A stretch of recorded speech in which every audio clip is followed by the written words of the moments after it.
अब हम अपने इस फसल नुकसान मुआवजा मांग के लिए जिनके हम बैनर तले, जिनके अगुवाई में हम यहाँ तक पहुंचे हैं और ये सरकार तक हमारी मांग को पहुंचाएंगे, रखेंगे। इनके जोशीले और फुर्तीले अंदाज हैं, ये हमारे नेतृत्व ये हैं सुरजीत श्यामल जी। हम इनको आमंत्रित करते हैं। सुरजीत जी।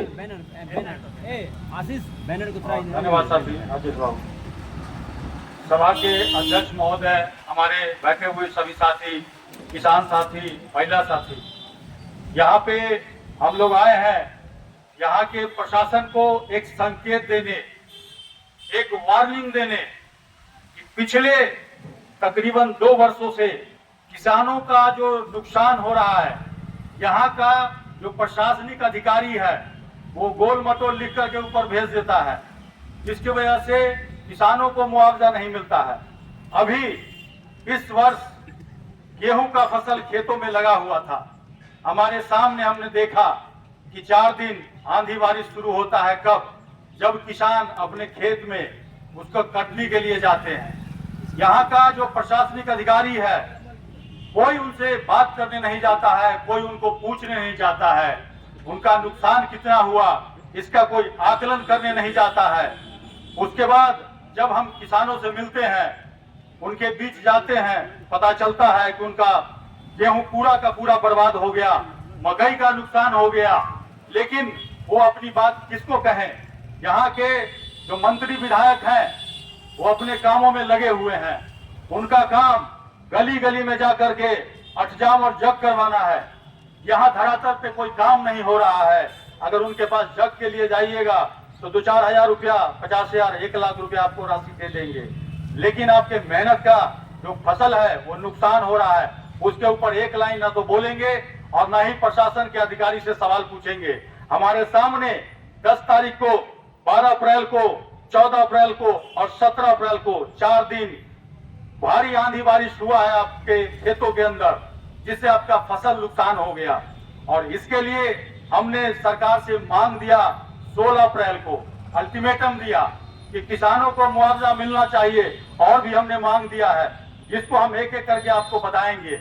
उसके बाद क्या हुआ, हमने कृषि विभाग के जो अतिरिक्त सचिव है कल्पना जी पटना, हमने उनसे बात किया, बिहार सरकार के जो अतिरिक्त सचिव है उनसे, उन्होंने कहा कि व्हाट्सएप पर हमको भेज दीजिए, हम आकलन करवा लेंगे कितना नुकसान हुआ।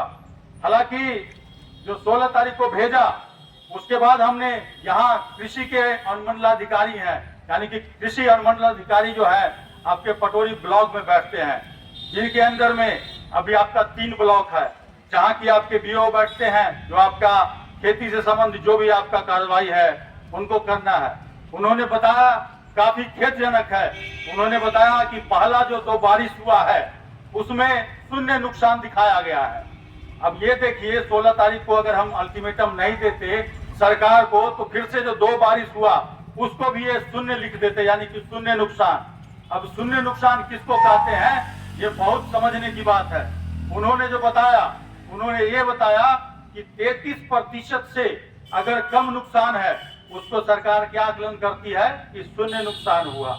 अब एक बात बताइए कि पहला दिन अगर मान लीजिए 33% से कम क्षति हुआ तो इन्होंने 0 नुकसान लिख दिया, लेकिन अब फिर दूसरा दिन बारिश होता है, अब मान लीजिए कि 33% ही नुकसान हुआ, उसको एक कैसे 0 नुकसान लिख सकते हैं? क्योंकि 33 और 33 को जोड़िएगा तो कितना नुकसान हो जाएगा, 66%।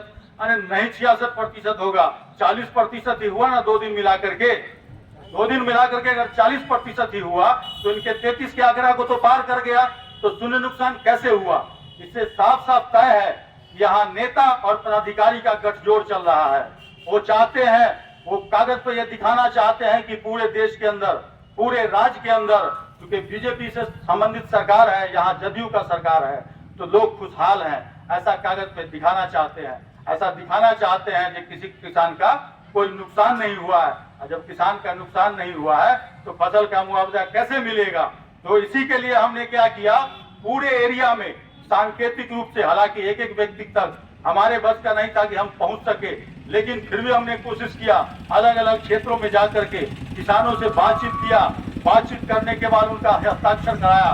करीब 201 हस्ताक्षर लेकर के आज हम आए हैं और यहाँ पे एक सांकेतिक धरना प्रदर्शन समझिए, विरोध प्रदर्शन समझिए, क्योंकि कुछ लोग यहाँ आए हैं, इतना गर्मी है और तो और जो किसान हैं, जो भी फसल बचा हुआ है उसको समेटने में लगे हैं और उनके लिए हम आए हैं। इसीलिए मैं सभी साथियों को धन्यवाद देना चाहता हूँ कि जो लोग भी यहाँ पर आए हैं उनके तरफ से आए हैं, उनके लिए आए हैं, अपना समय निकाल करके आए हैं और प्रशासन से मांग पहुंचाने आए हैं कि उनको हर हाल में मुआवजा मिलना चाहिए। और यही नहीं बल्कि यहाँ पे आप देखिएगा आंधी बारिश आता है, पेड़ टूट करके गिर जाता है, जान माल का नुकसान होता है, तो यहाँ जो सीओ हैं, डिजास्टर मैनेजमेंट एक्ट के तहत जिम्मेदार पदाधिकारी हैं, लेकिन वो क्या करते हैं, फोन ही नहीं उठाते हैं। हालांकि यहाँ पे कार्यकारी सीओ हैं, कहने का मतलब सीओ का पद खाली है और महत्वपूर्ण सीओ को यहाँ का पदभार दिया गया है और उन्होंने यही नहीं किया बल्कि किसानों के मुद्दा पे बात करने की कोशिश की तो उन्होंने हमारा नंबर ही ब्लैक लिस्ट में डाल दिया।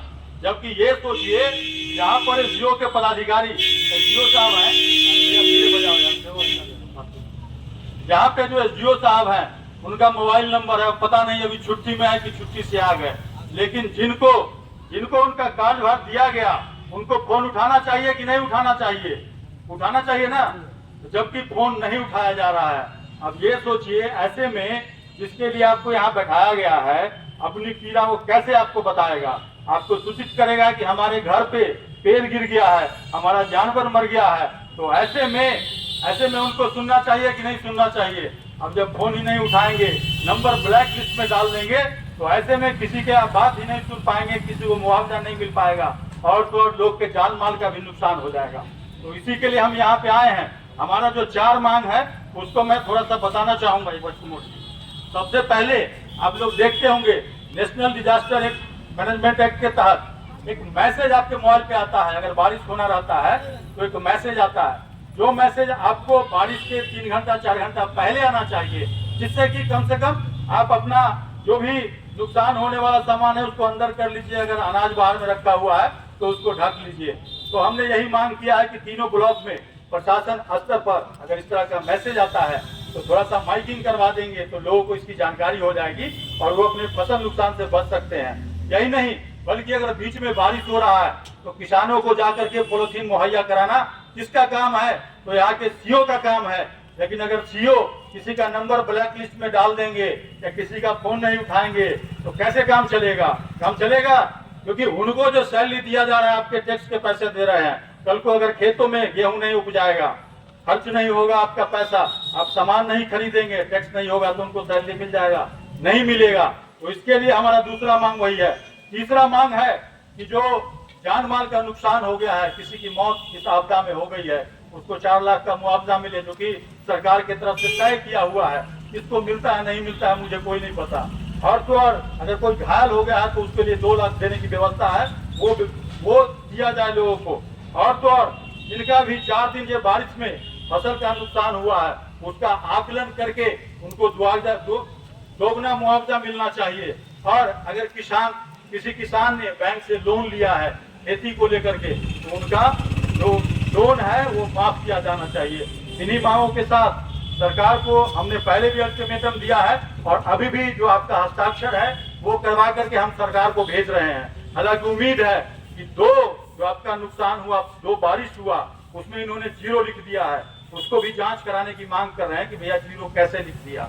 उनको जा करके क्षेत्र में देखना चाहिए कि किसका कितना नुकसान हुआ है। और तो और जो 2 दिन बचा है बारिश का, उसका जो जांच कर रहे हैं उसमें क्या आएगा वो भी हम आपको अभी चल करके बात करेंगे, उसमें बताने की कोशिश करेंगे। इसी के साथ मैं अपनी बात समाप्त करूंगा।